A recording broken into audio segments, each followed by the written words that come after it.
Hello, everyone. Welcome back to Plotlines. I'm your host, Connor, and today we are joined again by Charles Coulombe. Thank you for being on, Charles. How are you Thank you. doing?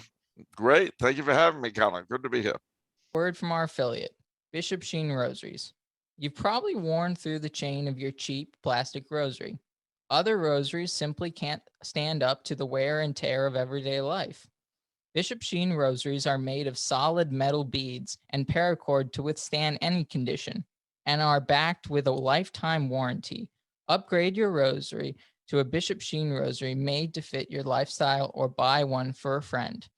Each rosary sold supplies 2 weeks of food for a school kid in Uganda. You use the exclusive link down below to help support our efforts here at Plotlines.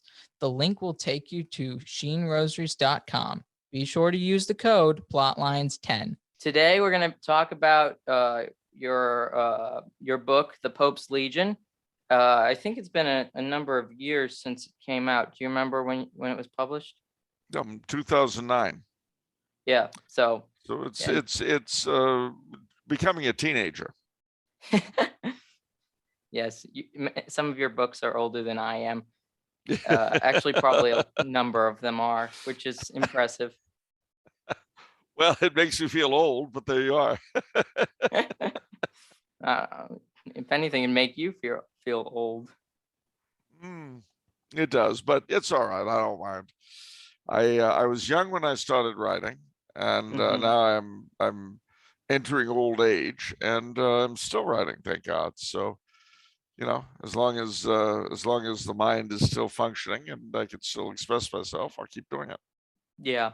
Well, The Pope's Legion is, I just finished reading it. It's an excellent read. And anybody who wants an entertaining way of learning history should totally check it out. And there's just a plethora of stories within it, as well as sort of the politics and it just has very interesting time period.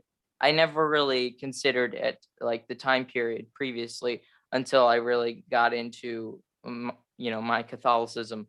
I never thought of the 1800s and the 1900s as being fruitful, sort of in a historical sense. I've always found I found modernity kind of boring prior to really understanding fully the history of Catholicism within modernity. Well, the thing to bear in mind is that modernity, so-called, can mean any number of things. And also remember that very often the opposition to things that are in and of themselves kind of bad, the opposition that's called up is better than it would have been had it not been called up at all. And you see this in a certain sense with the Papal Zouaves, who are the unit that the book is about, because the young men from all over Europe and the world, really, who went to join it to fight for the Pope against the Sardinians, if they had stayed home and just led normal lives, that would have been all right, I suppose. But they would not have been the men who they were. And one of the things that interested me almost as much as what they did between 1860 and 70 were their careers afterwards for so many of them. Yeah. Because they found ways to continue the struggle, either militarily and in some cases politically, or purely religiously in other fields around the world. One of the things that I found out in researching the book is that a lot of the explosion of devotion to the Sacred Heart in the late 19th century was due to ex-Papal Zouaves in every country in Europe and in the United States and Canada. Yeah. I feel like, my understanding is in some traditional circles, the devotion of the Sacred Heart is is very important, but also it's disappoints many people, sort of that the Divine Mercy devotion sort of took its place, or some people believe that it took its place, and if it finally gives me sort of context, or it finally gives me the opportunity to understand why people might sort of take that devotion and see it as sort of representing something that was held by sort of such valiant people, and sort of a representation of a more militant Catholicism. No. Well, very, very much so, but also you've got to bear in mind that it's not as though it's an either or. Sure, You could exactly. certainly do both. I mean, I wrote another book called A Catholic Quest for the Holy Grail, in which I look into, well, the Holy Grail, that's the name, but but various of the things that arose from that was a realization of how devotion to the Blessed Sacrament, to the Sacred Heart, the Precious Blood, the Five Wounds, the Divine Mercy, and various other Catholic devotions are all tied together. They're all bound up. Yeah. As I say, it's not either or. Oh, well, devoted to the Eucharist, so I can't be devoted to the Sacred Heart, or vice versa. No. Yes, and Exactly. And that the same is true. I mean, if you look at Our Lady, devotion to the Immaculate Heart doesn't cut out devotion to the Queenship of Mary. And of course, devotion to the Immaculate Heart doesn't cut out devotion to the Sacred Heart. Quite the contrary. mm-hmm. They're obviously allied. And that, we are so used to separating things, we don't really realize how that's not always a smart idea. Yeah. Well, one of the things about like the trajectory of the men afterwards, after or the remaining papal Zouaves, it reminds me a bit of a book I read by Eamon Duffy. Are you familiar with the historian? Very much so. I've met him. Oh, really? Yeah. Must have been very cool. It was. It really was. A great fellow. But his book on Mary Tudor and the fire. It's called Fires of Faith, I think. And sort of the aftermath of the sort of reign of Mary Tudor, and the sort of reinstitution of Protestantism led all of these college students to disband from Oxford and Cambridge and go over to the continent. And basically all the smartest people of England ended up spending most of their time in exile on the continent, sort of helping the Counter-Reformation, building the Counter-Reformation. And what most interested me was that there is a cardinal or a bishop, an English bishop, at the first sessions of the Council of Trent, and then a different one at the final sessions. Yeah. So I think Cardinal Pole and Cardinal Allen, I think. I don't know about the second one, but Cardinal Pole definitely. I think he even started the council in. And he was the last Catholic Archbishop of Canterbury. Yeah. And that, Mary's reign was fascinating too, in that you figure when Henry VIII took over the Church of England, only one bishop refused to go along with it, St. John Fisher. When Mary died and Elizabeth decided to reverse the Marian settlement, the proportions were reversed, and only one bishop would go along with it. So that tells you something about the quality of appointments Mary made. And just the quality of sort of what led to the Counter-Reformation, and when the church goes into sort of war with whatever it's going to war with, whether or not it's sort of inside, with St. Athanasius, or outsiders with sort of the Reformation, which the Reformation kind of in of itself is a inside thing too. But this battle brings about incredible thinkers and saints. Yeah.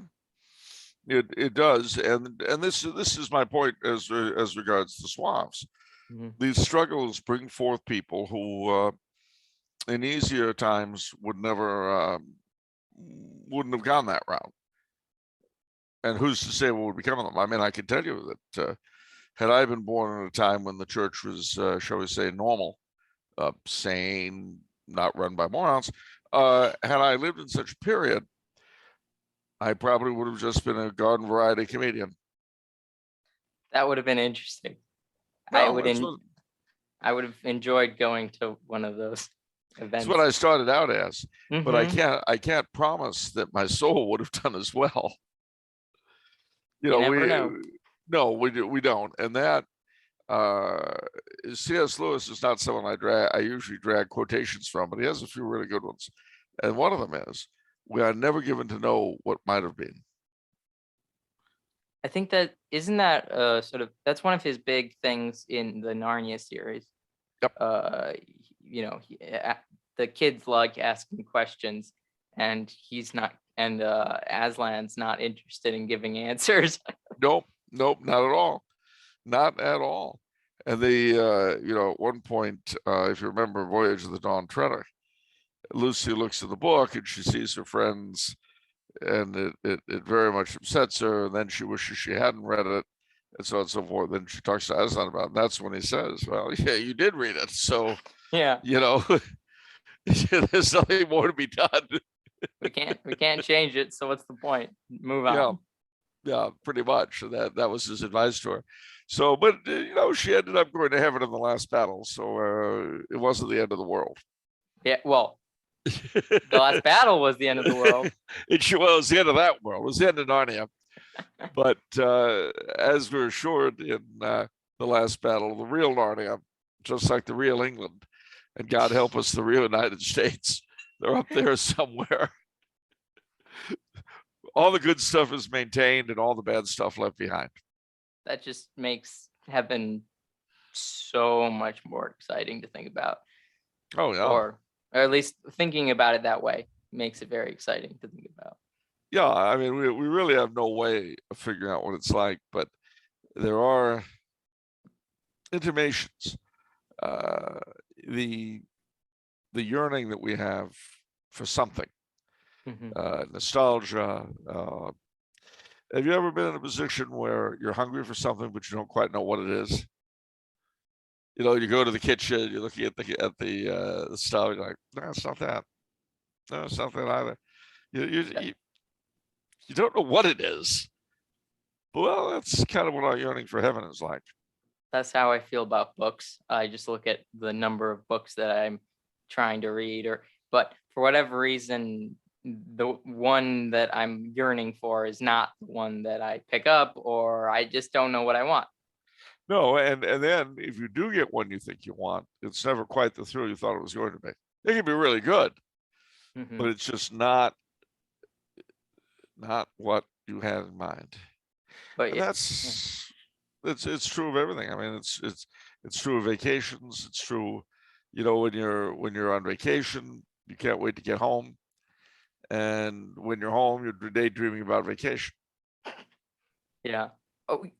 So I think the best way to start regarding the Pope's Legion would be to give everyone a little bit of an understanding of the political situation Sure. that Pius the Ninth finds himself in. Mhm. Uh, All right. Basically, it's like this. In the mid-19th century, in 1847, when Pius IX became Pope, he ruled what we call the Papal States, and these were territories in the center of Italy: Rome, Umbria, which is literally the heart of Italy, the Marches on the Adriatic Sea, and Romagna, which is places like Bologna and Ferrara. That all the popes had ruled over for centuries as temporal monarchs. To the south of them was a very big country, the Kingdom of the Two Sicilies, centered in Naples, and that was ruled by a branch of the House of Bourbon. And then north of them was the Grand Duchy of Tuscany, centered on Florence, ruled by a branch of the Habsburgs, oddly enough called the Toscanas. Go figure. Modena was a small duchy, and it was run by another branch of the Habsburgs, and next to it was the Duchy of Parma, run by another branch of the Bourbons. So, yeah, it's a little confusing there. Then north of them was in the north of the country was the Lombardo-Venetian kingdom, centered in Milan, but also including Venice, which the Emperor of Austria was also the Lombardo-Venetian king directly. And lastly but not least, you had the Kingdom of Sardinia, which was centered in Piedmont and Savoy in the northwest of Italy, and also had the island from which they got their royal title. So these were the little countries that made up Italy from 1815 to 1859.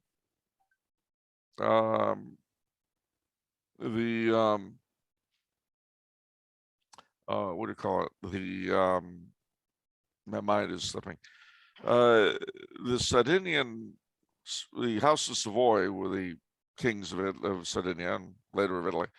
And they had been as Catholic and conservative as anybody, but the main line died out in 1831 and was succeeded by remote cousins who were very liberal minded and wanted to unite the peninsula, oddly enough, under themselves.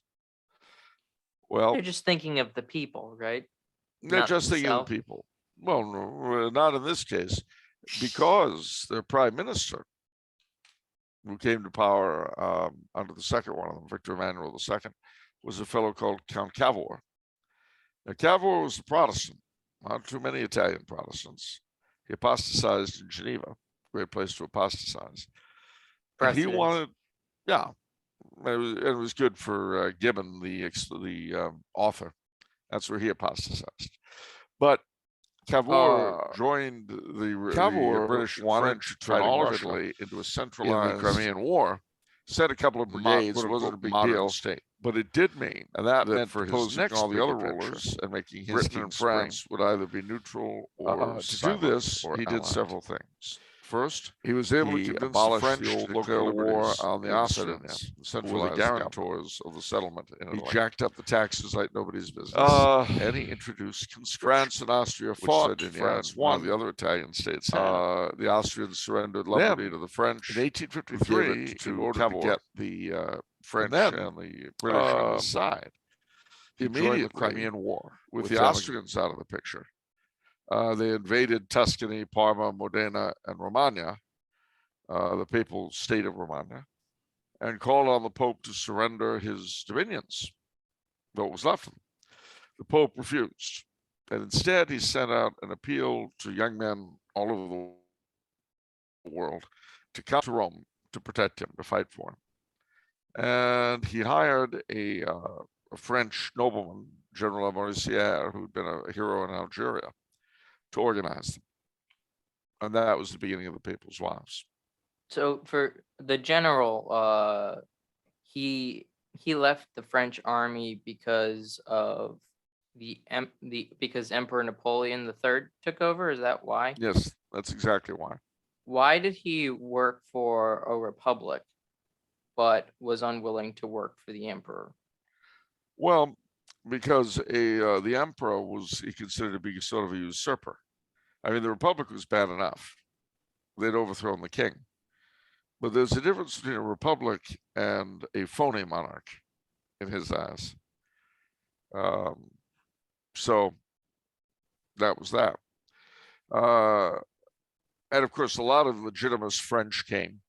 One of the jokes was that the first gathering of officers looked like the invitations list to a party at the court of Louis XIV, given the family names. But that would not stay that way. They had Germans and Austrians and Irish, Poles and Spanish and Portuguese, eventually French Canadians, Anglo Canadians, Americans, a few Irish and not a few Irish, a lot of Irish and English and Scots, a few Canadian, Australians, New Zealanders, Chinese, a few Mexicans. I mean, they came from everywhere. A lot of Dutch. Yeah, that Uh, surprised me the most. The Dutch. well, the Dutch, the southern part of the Netherlands, Noord-Brabant and Limburg, is today nominally Catholic and was very Catholic back then. They went through sort of an Ireland transformation decades before the Irish. They did it in the 60s, whereas the Irish did it, over the past 15 years. Yeah. But prior to that time, they were very, very, very Catholic. And in fact, at one point around 1867, the Dutch were the largest single national contingent in the Zouaves. So at any rate, the Sardinians. Wait, sorry. Speaking of the Irish, it's just funny because the last time I think we spoke on the podcast, we discussed Irish fighting all across Europe, and so it's just funny that yes, we finally came back to talk about the Irish fighting in fighting for Oh, the yeah. Pope. Well, they did, and what was interesting. Well, I'll explain that in a minute. But the Sardinians invaded, and Lamoricière, he didn't know where they were going to attack first, so he had sort of spaced his troops out along the frontier from one side of the peninsula to the other. It then became apparent that they were going to try to take the great port of Ancona. So he decided to concentrate his men there. But to get there, they had to pass through Loreto and Castelfidardo. The Sardinians got there first. It was a near race, but they lost. So they fought at Castelfidardo and eventually were defeated. The siege of Ancona began. It held out as long as it could. Finally, it surrendered. Interestingly enough, a number of the Irish who were at Ancona, they came back to Rome after they were released following the ceasefire. And they didn't really have a lot to do at that point. So they were recruited by John Hughes, Archbishop John Hughes of New York, Dagger John, to the Union Army as our Civil War was beginning at that point. Well, one of them, Colonel Keogh, or Captain Keogh, he ended up serving throughout the Civil War, throughout the Indian Wars, and ended up dying at Custer's last stand. And his horse, Comanche, was the last survivor on the American side. Everybody else was killed and all the other horses. But interestingly, he had on his uniform his papal medal for valor. And a lot of the Indians were Catholic. So when they saw the tiara and keys, they recognized what it meant. And instead of desecrating the body, as was their custom, they buried him. Yeah, there's just layers upon layers across the entire sort of. There's like all these different stories sort of show these underlying conflicts and sort of social structures. Not just within not within the Pope's domain, but also all across the world. Yeah, and it's important to realize too that from 1860 to 65, we would be fighting our Civil War. From earlier on, the Spanish and the Portuguese had civil wars between the younger liberal branches of the royal families and the older, more traditional branches. The Germany would be in the throes of unification from 1866 to 1871. Italy from 1859 to 1870.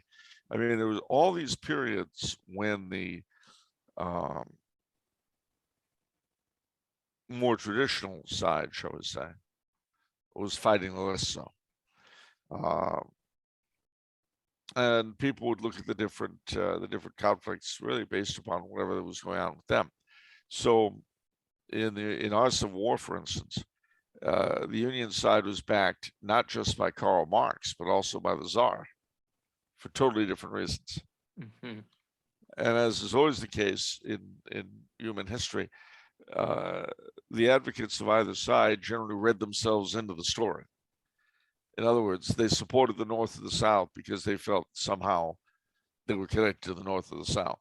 And as with the case of Marx and the Tsar that didn't always make a lot of sense. No. But It's kind of bonkers. yeah, well, it's human, it's the way we are. Things make sense to us at the time, but our descendants, looking back with 2020 hindsight, wonder what we were thinking, and how we could be so stupid. And our answer Yeah. will be, because we're not, we're smart, we're big smart people. We're smarter than anybody that ever lived. I think it just shows how Catholics come to the most interesting conclusions. We can, so many people can be on different sides of an issue, sort of, or of a political struggle, or it just depends on how they've come to the decision, and Yep. that's kind of the same logic that that would be a daily life thing, but these figures who saw themselves in the Civil War, it's just an example of how you could probably understand it if you just looked at how you yourself think. No. And I remember when I was a boy during the Vietnam War, people liked to look at the war in terms of the American Revolution, which had nothing to do with it. But the people who were in favor of the war, basically, it was like a movie, and they cast the South Vietnamese as the American rebels. They cast the North Vietnamese and their Chinese and Soviet allies as the English, and we were the French. But if you were against the war, then it was the Viet Cong who were the Americans, the North Vietnamese were the French, and we were the British. But you see, neither reading had anything to do with anything. No. Except the imaginations of those who projected these ideas onto the question at hand. Yeah. So and it is, it's a human failing, but it's very definitely an American failing, because we tend to interpret everything through the American experience. Yeah. It seems like these wars also kind of, I'm going to do this right now. It sort of sets up kind of a Cold War, if you think about it. Like all these different wars between sort of let's say the traditional side versus the liberal-minded side. Not necessarily a Cold War of between great powers, because it wasn't, but more between ideas. There wasn't, until World War I, you could say, there really wasn't a full-blown war regarding sort of the ideas, except for these Cold War sort of, because all of these wars kind of were short, or at It was least short. They were unpleasant comparatively. enough if you lived through them, but Sure. they were not the kind of general conflagration that either the Napoleonic Wars or World War I would be. So I feel like that's a interesting comparison. I'd love to see a book written, about sort of all of those wars in a context, but that would be interesting. You never know. Mhm. Maybe you should write it. Maybe if I have time, we'll see. That's always the question. I want to do one dream of mine, I think, is that one day to write a sort of a history book regarding America, sort of comparing how the two sides that we see all the time in politics are actually just come down to, like, one side is basically representing Freemason ideas and the other side is representing Puritan ideas. Well, And that's not too dissimilar from my own assertion at Star Spangled or Puritan's Empire. that's the one. Yeah, no, but like sort of more of just looking at specifically the political ideologies, because it's sort of like we're given no option. We're given no good option. It's heads you lose, tails they win. Yes, exactly. But Yeah, they're still competing. Well, yeah, they compete because you can't get people fired up if there is a competition. Exactly. Vote for Al Capone. He'll only rob you on alternate days. No. Vote for Legs Diamond. He'll only rob you on the other days. Just depends on which days you want to be robbed. That's right. And this is important. This is the question of who we are as Americans is at stake here. Yes, that is my general take on American politics. Sad but true. I wish it were otherwise, but it's Yeah. not. So all we can do But is it's not. smile. Nope, we Exactly. can just, And obey our masters. that's right. Smile maniacally and do as you're told. Or as a friend of mine put it, give them malevolent compliance. Yeah. I have a friend who likes to figure out a way to make fun of our masters from their perspective. That it sounds like you're being kind to them, but in Yeah. your head you're making fun of them. It's malevolent compliance. Oh, Mhm. yes, master, whatever you say. Right away. You know, it's a little bit like the song "Der Führer's Face," which was a song Spike Jones came out with in World War II, but it's got a line in it. Is this not the bestest place? Would we leave it if we could? Yeah, this is the bestest place. We would leave it if we could.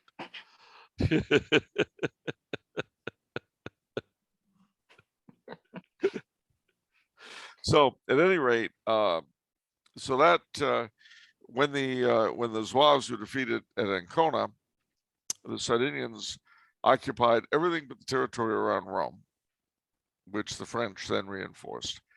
And then Garibaldi conquered the Kingdom of the Two Sicilies in way down south. So for the next 10 years, the Zouaves fought an unending guerrilla war with the Pope's enemies. But they were helped by the fact that they had a lot of guerrillas on their side, both in the Neapolitan kingdoms and in the former Papal States, the occupied Papal States. It seems like the Zouaves, what was the name of the group sort of before they were codified as the Zouaves? Oh, the Franco-Belge, the tirailleurs Franco-Belge. Mm-hmm. It seems like the way they structured the forces seemed very modern in sort of the way they acted, the autonomy they had sort of within the ranks, and the sort of the way they weren't sort of. I like that you make the comparison with the French in the book, that the Zouaves sort of are more thoughtful, were more able to make decisions on the spot, while the French were kind of their style was very much top to bottom, so they couldn't make any decisions unless somebody told them to do this. And that turned out to be disastrous. But the Mhm. Zouaves are very autonomous. They were light infantry and very mobile. And they had to be because they had a lot of territory to cover. They were constantly running back and forth from one end of the country to the other, dealing with everything from bandits to a cholera outbreak. But they managed. Then in 1870, the Franco-Prussian War began. Napoleon III withdrew the French troops from Rome, and the Sardinians immediately invaded. So Pius IX told his army, which included the Zouaves, the Swiss Guards, the Noble Guards, the Palatine Guards of Honor, and some other units. He told them that all he wanted to do was make a symbolic defense of Rome. And at the minute the enemy had broken in, they would surrender. And I said, well, no, we want to fight for you to the last man, because they were devoted to him. But he said, no, that wouldn't do anybody any good. So after they managed to break through with the Porta Pia, word got back to the Pope. He ordered a ceasefire. And a treaty was never signed at that time, so he just withdrew into the Vatican as a quote-unquote prisoner, and the Zouaves were sent home. Yeah, I didn't realize Peter's Pence came out of sort of this defeat. which Well, that's the Holy See had no other way of maintaining itself because all their Mhm. properties were in the hands of the Italian government, who didn't care to share their plunder with the former owner. yeah, and the attacks on the church in general during that time by the Kingdom of Italy uh, was is is very much akin to sort of or sort of more brutal than today's attacks is are not as financial. Today's attacks are not as financial. They're more, philosophical, or making it difficult for the church, but not a financial attack on the church. The financial attack, I'll tell you, was something interestingly enough. In 1928, the Holy See was on the verge of bankruptcy. Well, a single American Archbishop, Cardinal Mundelein, bailed them out. Underline. Mundelein of Chicago, he bailed them out, and then the following year, they signed the Lateran Treaty with Mussolini and Mhm. Italy, which really ended their financial problems until after World War II. But, and this is the big but, pardon me, it's late here in Austria. Well, it's not that late, 8:48. I should be awake. Uh, It's but understandable. what's that? It's understandable. Don't worry. But no, they signed the Lateran Treaty, and that settled the Vatican's finances until World War II. But the fact that a single American bishop was able to do that lets you know where the financial power of the church really was, and it was not with the Pope. Yeah. Yeah. I mean, isn't the uh sort of view of the papacy generally not, I don't know if this is true or whatever, is that it is wealthy at the moment or no? Well, people think it's wealthy because they see the artwork, they see the Vatican Sure. museums, they see, oh, this is great stuff. Surely there's a lot of money. But that's not true. For one thing, keeping places like that up are very expensive. Hmm. I'm sure you've heard the phrase land poor. No. What? It means you've got a lot of property, but you have no money to Oh, maintain it. oh, land poor. Okay, yeah, I get what you mean. So the unfortunate truth is that the church is today is in very bad shape financially. The Holy See is, well, getting worse with every day that passes. Again, a sign of brilliant management. Well, it's just funny that you then attack people that uh donate to you and see what Well, happens. you do that when you're stupid. I mean, if you bite the Mhm. hand that feeds you, you're not a smart person. Well, if you're not trying to build something that you expect to go beyond you, Well, then you don't care. no, and it. Well, I could go on and on, but suffice to say that as far as the Zouaves go, Yeah. uh, very different story. And they loved Blessed Pius IX, and he loved them. Yeah. But yeah, so like I think the Zouaves are a good example of figuring out a way to, in a sense, defend the Pope, defend the papacy, and I think we just need to find our way as best we can to do the same in the time we have. Yeah, and see, one of the important things to bear in mind is that nothing human exists for its own sake. The papacy itself is a means to an end, like the church, like the sacraments. What's that end? It's salvation. That's what this stuff is all about. Now, part of the problem you've got is that, as Benedict XVI pointed out back in May of 2016, a majority of the most influential clerics are really universalists. They believe everybody's saved, no matter what they do. Hmm. Well, that not only destroys any reason for evangelizing, it also destroys any reason to be Catholic at all. So let's say you're a high cleric and you have that point of view. well, then why are you here? Taking up food, parasite? What's your deal?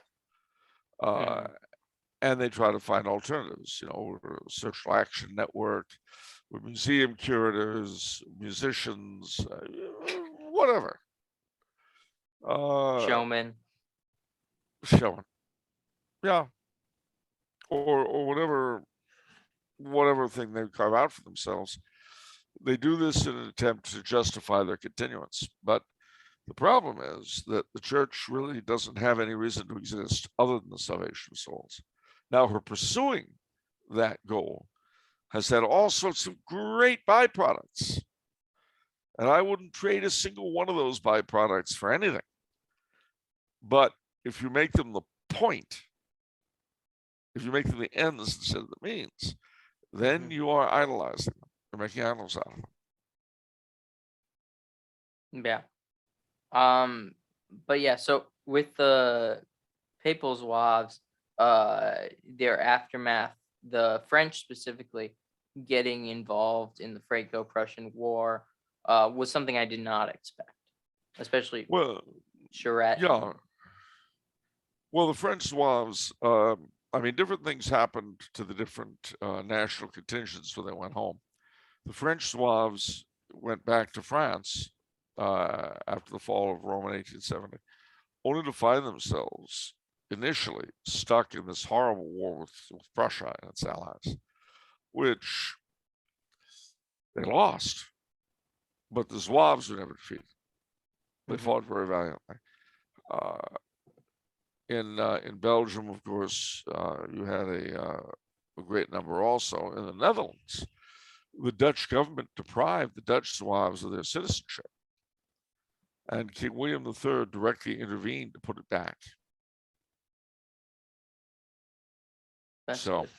yeah. Was that what was the political situation in the Netherlands that made that happen? Well, it was very divided. You had the up and coming Socialist Party, you had liberals, you had eventually a Catholic party, a Catholic political party, and you had two Protestant political parties. So the king had to, make his way through all these folks. But for him to independently give that position or take that position in giving them their citizenship back was amazing. Yeah, It it was just goes to show you what a king can do when Yeah. a king exists. If he puts his mind to it, you bet. And basically, I imagine that the elected government would probably have just left things as is Yes, and people in a lurch. it took a royal effort, full stop. So Yeah. amazing stuff. It just reminds me of Star Spangled Crown. Well, that was another fun book. If you could ever find someone to or you yourself, which would be the best, an actual fiction book, a strictly like a narrative would be quite the interesting sequel to Star Spangled Crown. Well, it's funny how many people read that thing and told me how sad they were when they finished it, that they didn't actually live in that United States.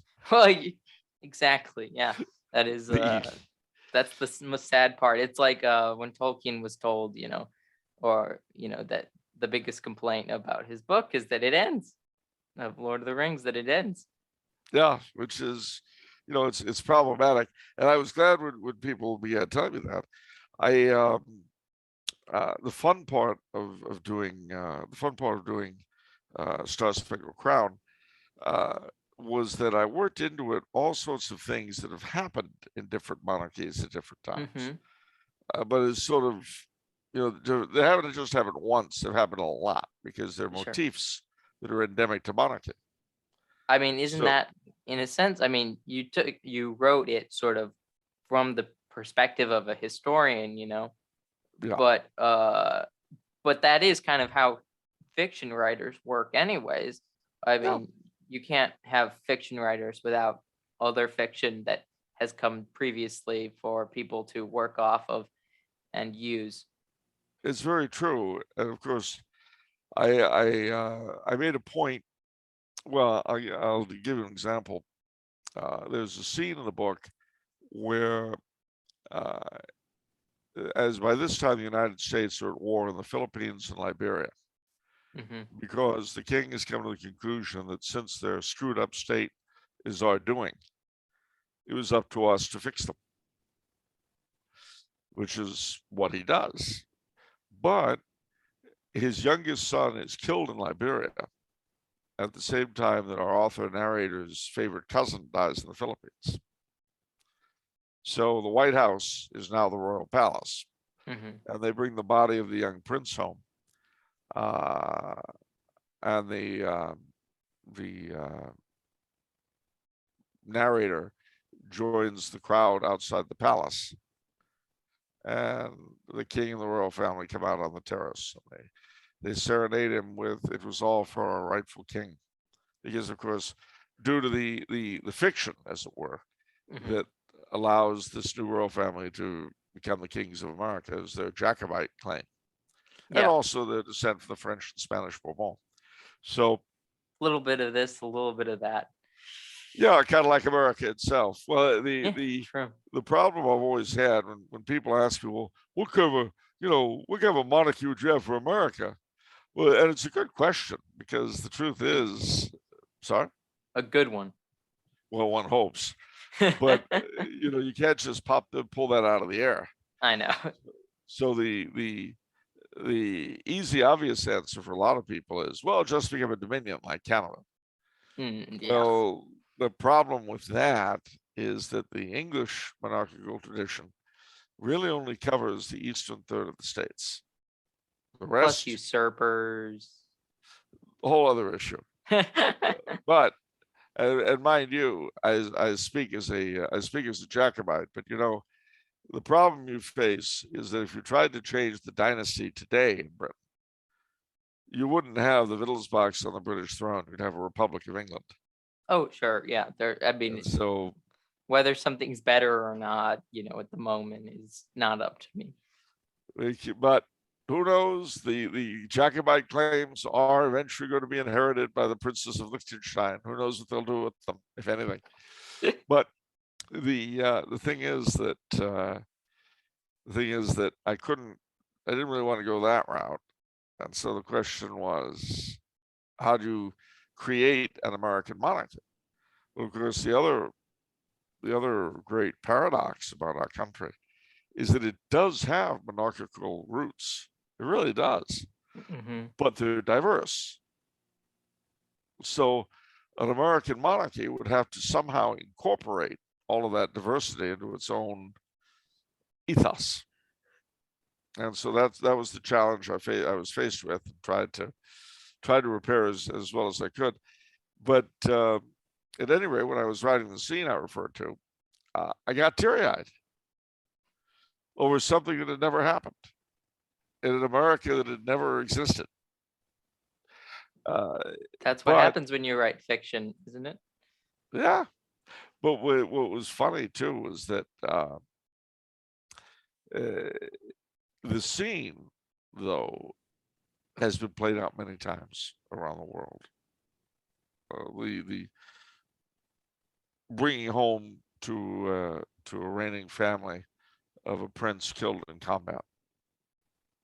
Most recently, when the Duke of Kent died in World War II, and his brother and his mother's brother was George VI.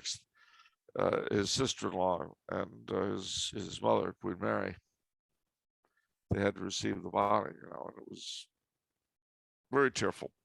Yeah. So, but those things have happened at other times in other places. It's a recurring theme. So You know, anyhow, I had a good time doing Star Spangled Crown. I have to admit, it was fun. many of the Duke of Kent's descendants are Catholic. Yes, they sure are. Which, Which is interesting too, because the current Duke of Kent, his son, his wife became Catholic, Duchess of Kent. Hmm. His son, Lord Nicholas Windsor, is the most prominent Catholic in Britain. His older son, who will be Duke of Kent one day, is not Catholic, but married a Catholic, and his children are Catholic. Hmm. And then his brother, Prince Michael of Kent, married a Catholic. They So like Catholics, I guess. in the Kents, yeah. So I don't know, but the Duke of Kent hasn't converted, and Prince Michael hasn't converted. So we'll see. Yeah, but the claim, I mean, though the claim doesn't matter because it's illegal to be the King of England and Catholic. But the old or the heir, like 3 generations down, is Catholic. So you so the Duke of Kent would eventually become Catholic Eventually, if the title does succeed as it goes, yeah, which is interesting. very true. Something to look forward to. Uh-huh. But yeah, so but we've talked a lot about sort of losses regarding the Papal Zouaves. I mean, sort of the general loss, um, the general loss regarding the Papal States entirely. But they did have a momentous victory at, I believe I'm gonna butcher the name probably, Mentana. Mentana, yeah. No, Oh, you didn't Mentana. butcher it. Okay, Mentana. because I'm gonna butcher. If I was the one telling the story, since that's why I've let you do it mostly, because I would butcher all the French, Italian, German, names. Well, see, that's fine. I would come up with some weird pronunciation that nobody would use, like Mentana. Mentana. But But yeah, the no, Battle of Mentana. yeah, the Battle of Mentana was 1867, and it was against Garibaldi. What had happened was that Napoleon III withdrew the French garrison initially. Garibaldi was encouraged by the Italian government to attack. He did. He failed in his initial attacks, and then the French returned, and they pursued Garibaldi's army. Uh, they defeated it, and then went back to Rome. But the bulk of the fighting fell not to the French but to the papal troops, and so it's considered very much a papal victory. Yeah, it's pretty awesome. I don't think many people think, even we've been talking about the Papal Zouaves and the Pope's Legion and stuff like that, but I still don't think people really think about it too much, that the Papal States have gone to war a decent amount, Oh, they've fought a through its number of history. wars. Yeah, and one of the things that I've realized, certainly in writing the book, prior to 1929, the Zouaves were still fairly well remembered. There were associations, both of them and their descendants. Their work in various things was well regarded. But after the Lateran Treaty was signed in 1929, people tried to forget them. Yeah. Certainly in Italy, they tried to forget them. And it was true with the Holy See as well. I remember about 20 years ago when the Vatican Historical Museum was open in the Lateran Palace. There was a section devoted to the Zouaves, which was nice, but they ran you through it in 10 minutes. And you Yeah. thought, well, why do you do that? But It's kind of like with Pope Leo the 13th.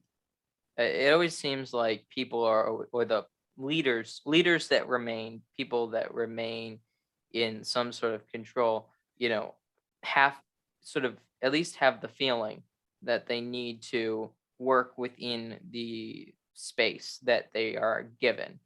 no. When Pope Leo the 13th wanted people to, look towards the Republic, forget the monarchy, that sort of thing. It was done mostly out of attempt to be on good terms with the Republic. No, And that people was the just, attempt. Although yeah, the French royalists pointed out that at the time he was in no hurry to do a similar rapprochement with the Italian government. sure. And in the event, the Ralliement, as it was called, was a real disaster. It split the church in France without getting it any advantages. And in the end, they lost the Concordat anyway. Hmm. Now, that having been said, all of the property of the church that was built before 1904 belongs to the French state, which means that we may have a chance of escaping the way the clergy plan to ruin the Cathedral of Notre Dame. Well, isn't the government currently plotting a terrible, like they're fixing the stuff that was burned, but then trying to remodel the inside? They're going to set up displays and so forth, but this is at the insistence of the church. Oh, oh no. Oh yes. So I did not like that part. one of the current candidates for French president has said that no, it will be restored exactly the way it was. Oh, And of course, that wouldn't be the case if Notre Dame still belonged to the church. They would have uglified it years ago. well, who knows? I mean, to be fair, who knows what the world would be like in a world where the Concordat had stayed. Well, you can't know. Exactly. The church might have been theoretically in a better situation in France Maybe. to not do this. But either way, the point is that hopefully the state, weirdly enough, prevents the stupidity that would come upon if the church still had it. Your lips to God's ears. Yeah, I did not. I mean, it came out of like in the news, but like I didn't know that that part was pushed by the church versus the because I don't know. I guess I assume usually that the people in charge, just even like the French government would be the ones pushing for that kind of crap. Well, no, because you got to bear in mind at the very least, that's not why the tourists come to Notre Dame. Yeah, well, I mean, but who cares about money? Remember that these people don't. Oh, the church don't care about money. They've got money to burn, but the state does. But the state, I Especially mean, the state are they're responsible for keeping socialists. the. It doesn't matter. They're Okay. responsible for keeping Notre Dame afloat. Yeah, I guess. I mean, the state itself loves doing away with money as much as the next guy. I mean, they'll just take it from you in a different way. True enough, but they do not want to lose Notre Dame. It is a Okay. great symbol of French nationhood. So, because French culture is the saving grace, I guess, or what remains. And yeah, you'd be surprised of how much remains. Being French is wonderful. Oh, I'm sorry. I was just lost in contemplation. Hey, I have Alsace-Lorraine heritage, so I don't know where that leaves me. Well, the Alsatians are, they believe they're French. So, Oh, that's a question. Are they French or are they not French? well, depends on who you talk to. If you talk to them, they'll say they are. If you talk Oh. to the Germans, they'll say they're German. I'm more German, so maybe that answers the question for me. I don't know. Or You not. might have to go to both countries to see where you feel more at home. Well, I can't do that now. Yeah, time may come. You never know. Maybe maybe one day.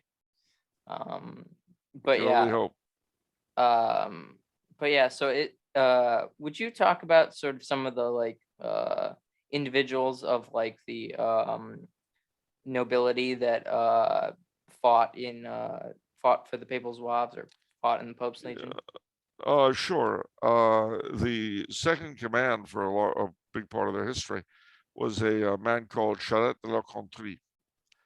And General Charette was a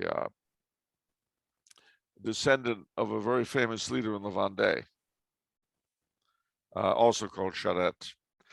And Convenient. same family, Sure.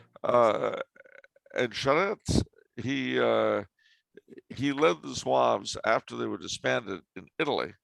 He led the French Zouaves to France. He commanded them during the fighting with the Germans. They were never defeated.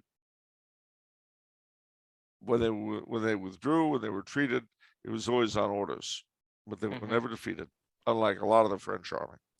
Yeah. So there was Chadet. There was a Dutchman whose name escapes me, but he was a giant. And during the Battle of Mentana, it took some horrific number, like 5 or 9 Garibaldinos, to kill him because he was so big.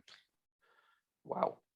An English kid called Julian Woods, who died in I think he caught a disease and died, if I remember correctly. One thing is that they went to Lago Albano in 1866, was it? Because cholera had broken out, and the mayor and the city council fled.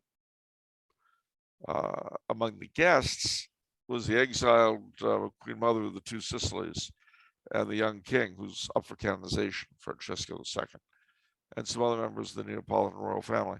Well, the mayor and the city council flee, but the Neapolitan royal family stay behind to look after the sick and the dying and the dead. And as a result, the Queen Mother caught it and died. Well, the Zouaves were sent by Pius IX, and they just took over the town, set up hospitals, buried the dead, relieved the Neapolitan royal family, who'd been just about all there was. And That's really, they really took things in hand. There were Colonel Keogh, I told you about, the Irishman. I mean, there were so many of them. And the thing was, when I was reading their correspondence prior to writing the book, it just hit me. But really neat young men these guys were. And a number of them, it was very heartbreaking. You see, in those days, you might be wounded beyond hope of recovery, but it could take you weeks to die. So you knew you might not be particularly uncomfortable, but you were dying, and you weren't going to go home. So a number of people in this position wrote letters, which I read. And I'll tell you what, you're talking about tearjerkers, but they were convinced of the rightness of the cause they were dying in, and they were proud to give their lives for it. Where are these letters housed? Well, there's a large set of them. Let me see if I can find it for you. It's in French. I believe the book is online. Let me see if I can find that. This is where my lack of language skills puts me in a but lurch. see, that's why God created Google Translate. Well, but when you wrote it, you must have gotten a translation when you put pieces of letters, right? I translated them. Yeah, but you knew the language to translate them, right? Well, yeah, French is, of course, the Coulombe ancestral tongue. Well, yes, I mean, you didn't take any from languages you didn't know. No. Yeah. Okay. Let me see. Let's see. Zouaves, or I think it was called the Martyrs of Castelfidardo.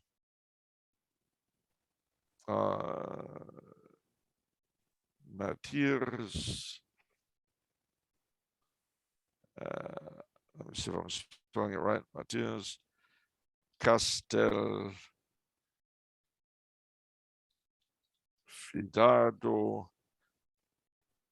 Lettre. All right. Yeah. Yeah. Okay. Now,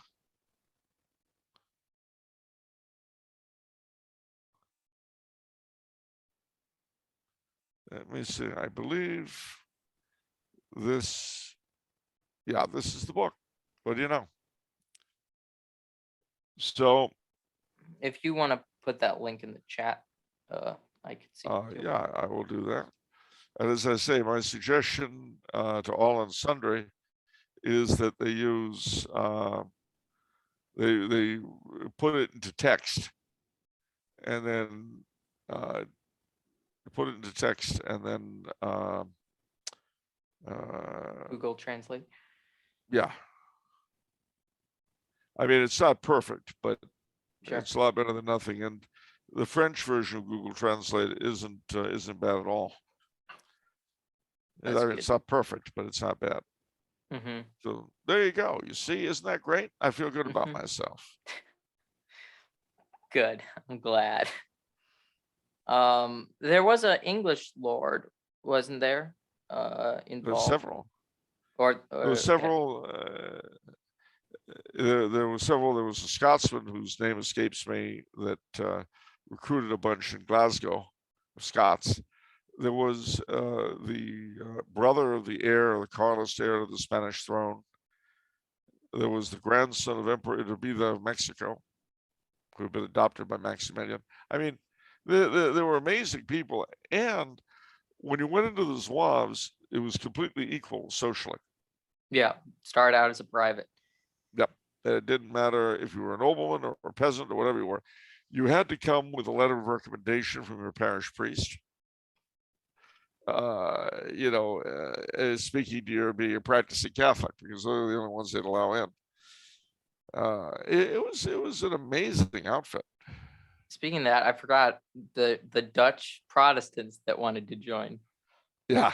What they- was that about? Well, I mean, I think, remember what I said about reading yourself into the situation. At that time, the Netherlands were very much afraid of being absorbed by Germany. Mm. And I think it was partly a way to reassert Dutch nationhood. Or did they see it as like the Italians just like the Spanish? I don't know. Like, I'd no, have to do possibly some not. more research. That'd be interesting. I'd be guessing at this point. Sure. Yeah. Well, I'm guessing usually.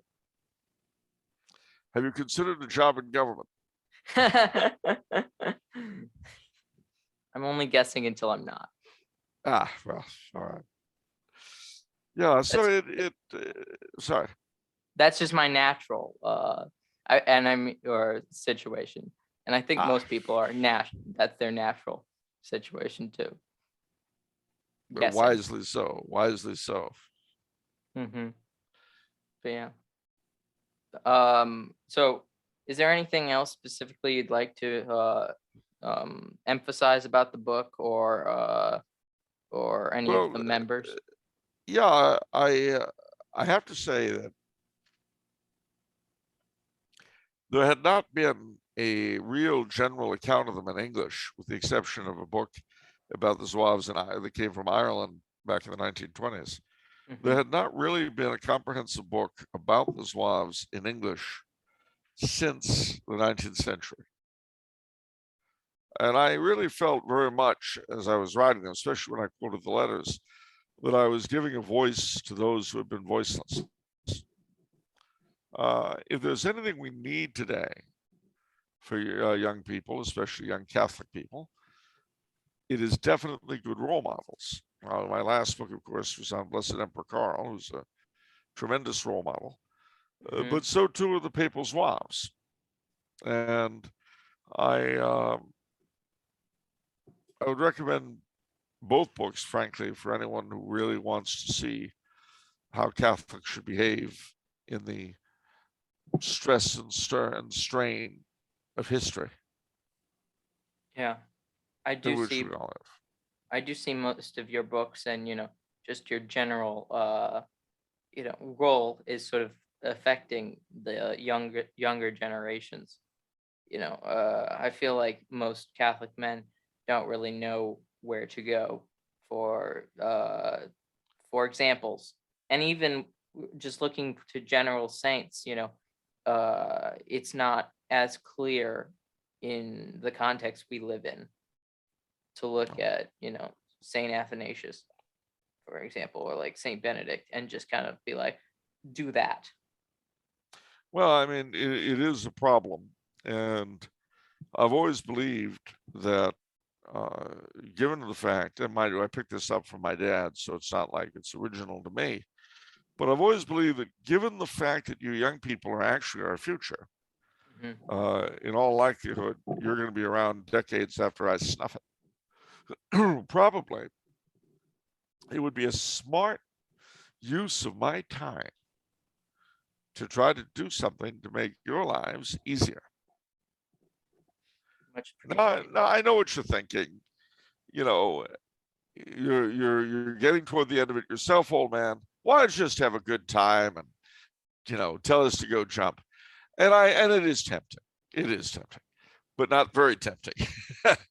No, honestly, one of the biggest things that I'm really aware of and become more so every day is really what abject failures as a generation. There were certainly exceptions, but as a generation, we were abject failures in terms of being parents and so forth. I mean, Yeah. it's just mind-boggling how bad we were. There are reasons for it, historical reasons, cultural reasons. A lot of people my age and some years older wanted to be their children's friends. Well, you know, you can't really do that.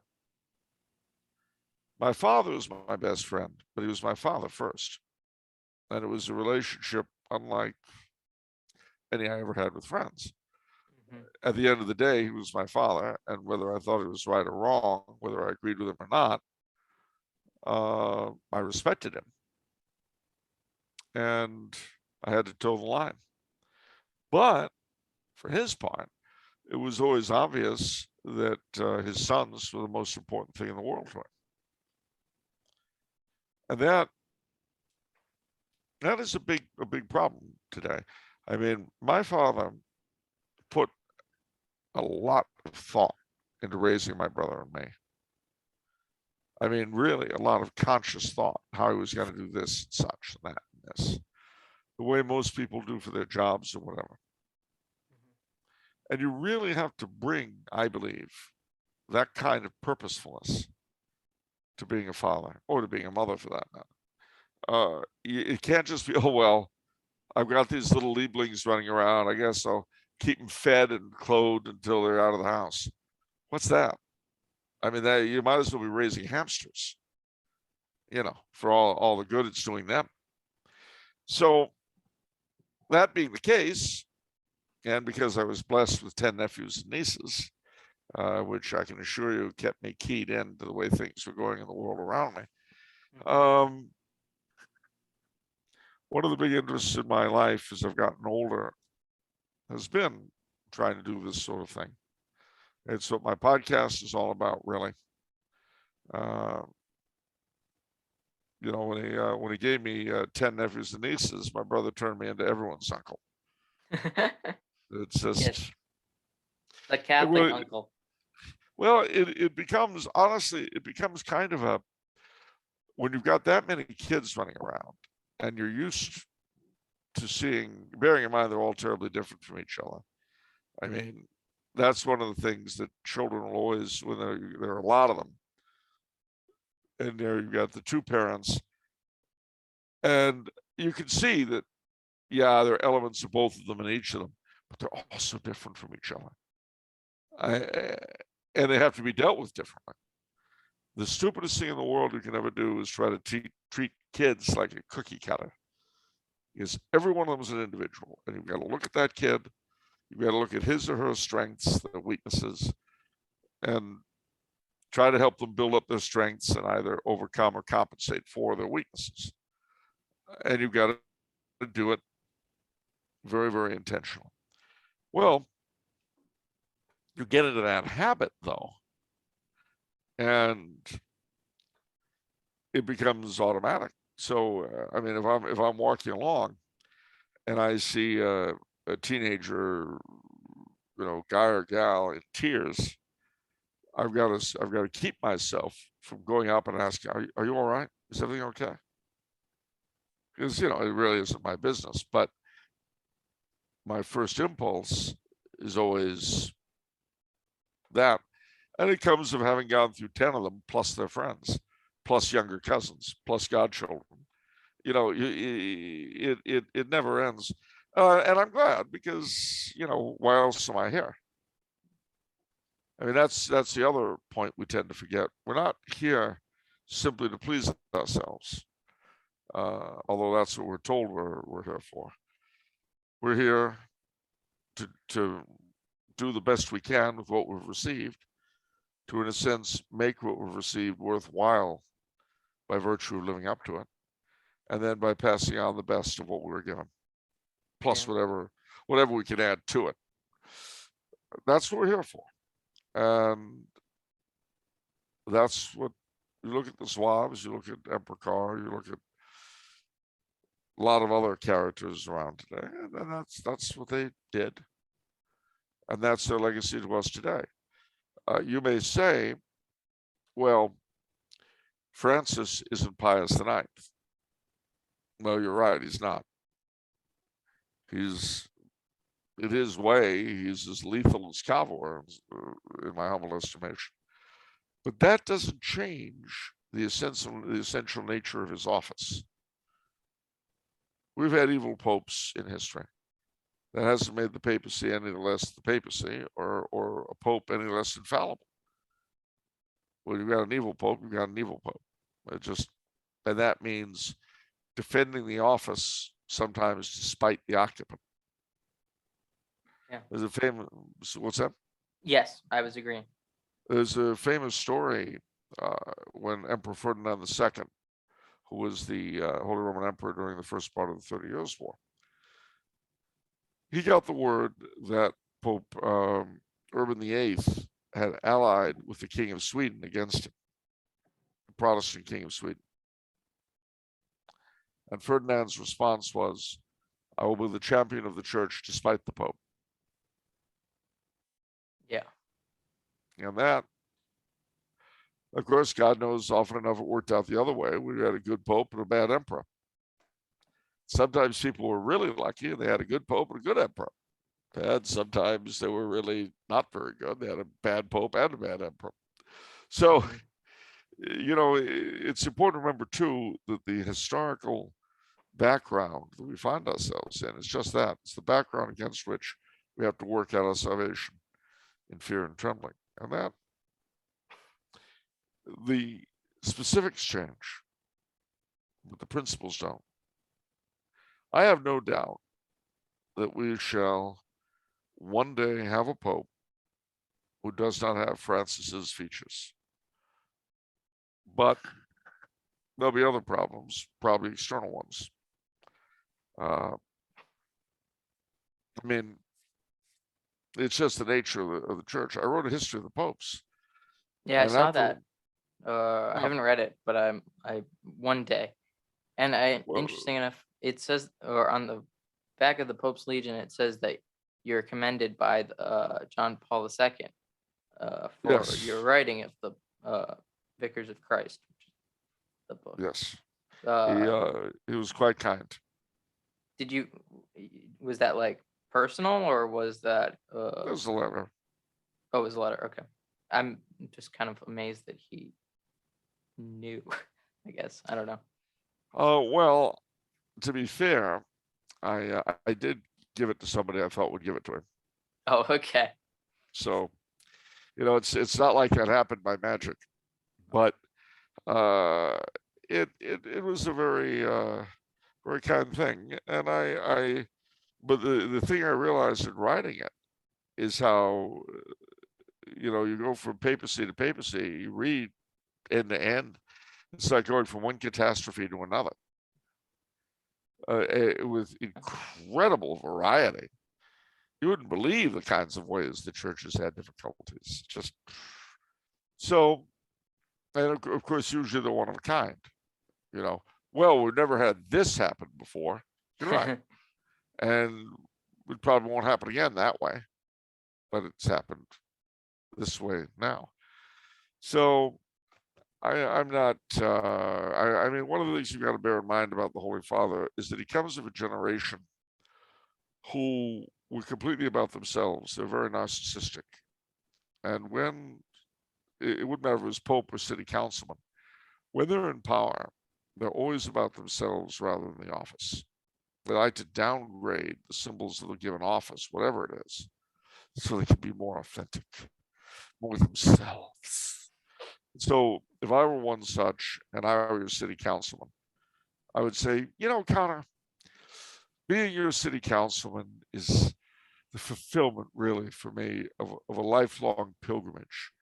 I mean, it's brought me to a place in my life to where I feel such fulfillment in being your city councilman, and I really feel that I could be city councilman not just to our district, but to the whole city, and in a sense to our entire state. And I feel, and I'm going on and on and on. And finally, you say, "All right, Councilman Coulombe, that's great. Are you ever going to, oh, I don't know, fill up all the potholes in our streets? Maybe get the trash picked up? Maybe get all of the muggers off our streets? Because under your aegis, our district has really gone to hell. So are you ever going to do your job at some point?" And I would say, it's Connor. That's the old rigid paradigm of what a city councilman was about. I'm a big picture man. You see, it's not about whether your trash is picked up or your potholes are filled or whether you're perfectly safe going down the street at midnight. It's about a much bigger thing. No, Councilman, it's not. No. It's precisely about those three things. And you, Councilman Coulombe, are a moron. Well, a word of the wise is sufficient. Let him who has ears to hear. I guess no one's now going to elect you councilman. I'm sorry? I guess no one's going to elect you councilman in the future. Not if they've got half a brain, they won't. But yeah. But I mean, that's why politicians are always running around in shirt sleeves. We haven't had a real top-hatted inauguration since 1960 or 61, but who's counting? Royals and shirt sleeves and polo shirts and all that, because degrading the office and the exaltation of the individual, it's unwise, particularly because when you do that, your own failings as an individual will be seen as failings on the part of the office. Were I the kind of councilman that I've described, I would bring the office of city. So you see, really the fault is not with the office of councilman, no matter how I abuse it, whether I'm taking graft or whatever I'm doing. The office of city councilman is an honorable and useful and important one. The problem is not the office of councilman. The problem is the occupant. And in behaving as I do, I bring it into disrepute, and it'll be a long time before anyone, after I'm done as your city councilman, it'll be a long time before anybody in your district anyway looks at a city councilman as being worth the powder to blow him to hell with. And that is my bigger crime, my overarching crime beyond everything I've done in terms of neglect or graft or whatever else it is. So that's unfortunate, but that too is part of human history.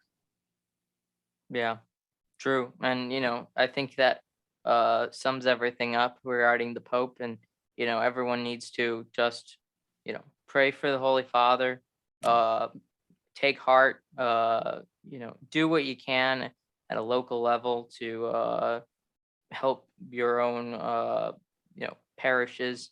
And hopefully we'll get through this.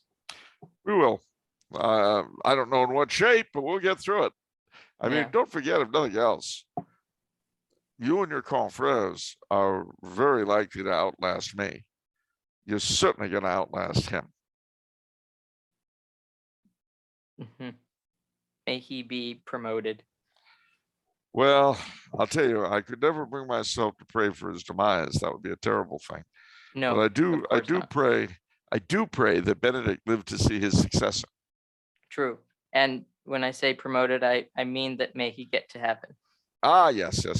And I pray that he convert before he goes. It'd be great if he died a Catholic. Yes. I mean, yes. But yeah, I think that's the best way to end it. I will leave a link in the description to Pope's Legion and probably Star Spangled Crown as well. I think, any book that interests you regarding Charles's work, is, worth your while, and you should totally get it. And if you'd be so kind, please like, share, and subscribe this podcast so we can have more people learn about these important topics. Thank you, Charles. Is there anything you'd like to say before we go? Well, just I hope you've all had a happy Epiphany, and may 2022 be, on the one hand, I'd say may 2022 be better than the two that preceded it. But they gave such a low bar. Yep. It's not like 2022 is going to have to work too hard to excel them. Mhm. Yeah, it's crazy. But thank you all for listening, and have a wonderful rest of your day. Bye.